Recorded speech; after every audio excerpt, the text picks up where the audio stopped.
তোমার আর বাবা নাই, আমার চাচাও হয়তো আর বেশি দিন বাঁচবে না। ফাঁসে চাই, ফাঁসে চাই, ফাঁসে চাই।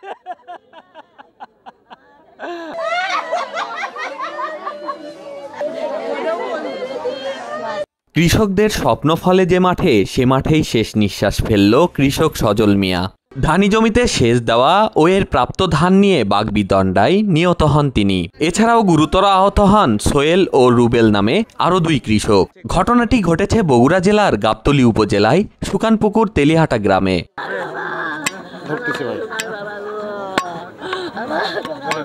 সাধারণত ধান চাষে প্রয়োজন হয় সেচের, আর এই সেচ দেওয়াকে কেন্দ্র করে সজল ও সিরাজের মাঝে দীর্ঘদিনের ঝামেলা চলছিল। তারই জের ধরে রবিবার দুপুরে তুচ্ছ ঘটনাকে কেন্দ্র করে দুপক্ষের মাঝে সংঘর্ষের ঘটনা ঘটে। সংঘর্ষে সিরাজ ও তার ছেলে জনি ধারালো অস্ত্রশস্ত্র দ্বারা প্রতিপক্ষদের আক্রমণ করে। ঘটনাস্থলে মারা যান সজল। বাবা, আমি সকালবেলা পাওয়া যাচ্ছে আমার তুমি রুটি চাই, দেখি যে বেটা পড়ে আছে, বাবা বেটা পড়ে আছে, ভাসতে পড়ে আছে, সব দুই ভাসতে বেটা পড়ে আছে। টাকা থেকে উঠে ওর কি গ্রামে মুকুল ফকির, ওই মুকুল ফকির উঠে দেখতে উঠি এই সুতির বেটা তুই টাকা নিয়ে এলো, তুই টাকা নিয়ে তুই না আমি নিয়ে যাচ্ছি তুই বেটার সাথে আমি তর্ক, আমার শরীরটা খারাপ। আর আমার কয় কি সিরাজে বেটার হাঁ করে বেটে ইয়ে করে তখন শেষ করবো, কী করবো কেউ করে এই কথা কয় তো সুতির বেটা মুকুল ফকির সে ঠাকুর ধারি দৌড় দাও লাগাছে, হাসি লাগাছে, লেগে খাই চোট আছে। আর আমার বাবা কাছে ফেলে ফেলে খুঁজছে, খুঁজে মারছে বাবা।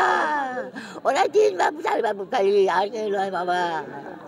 আর এ বিষয়ে গাবতলী মডেল থানার অফিসার ইনচার্জ আশিক ইকবাল জানান, সংঘর্ষের ঘটনা শুনে এসে দেখি যে একজন মৃত্যুবরণ করেছে এবং আরও 2 জন এই ঘটনায় আহত হয়েছে। তারা বর্তমানে শহীদ জিয়াউর রহমান মেডিকেল কলেজে চিকিৎসাধীন রয়েছে।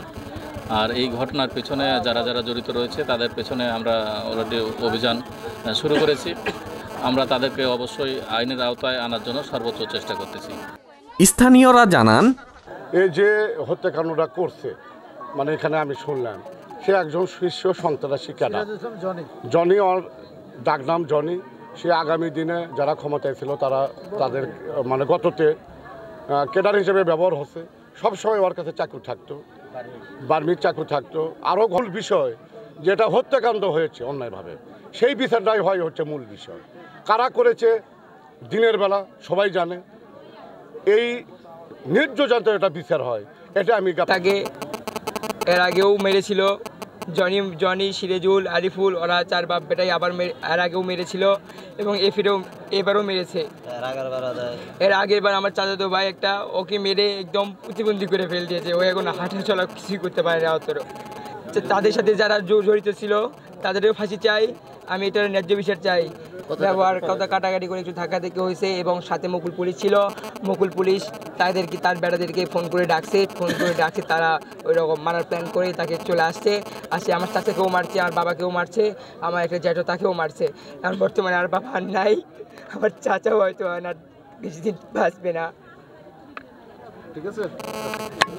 এমন মর্মান্তিক ঘটনায় নিহত ও আহতদের স্বজনদের আর্তনাদে শোকের ছায়া নেমে আসে এলাকাবাসীর মাঝে।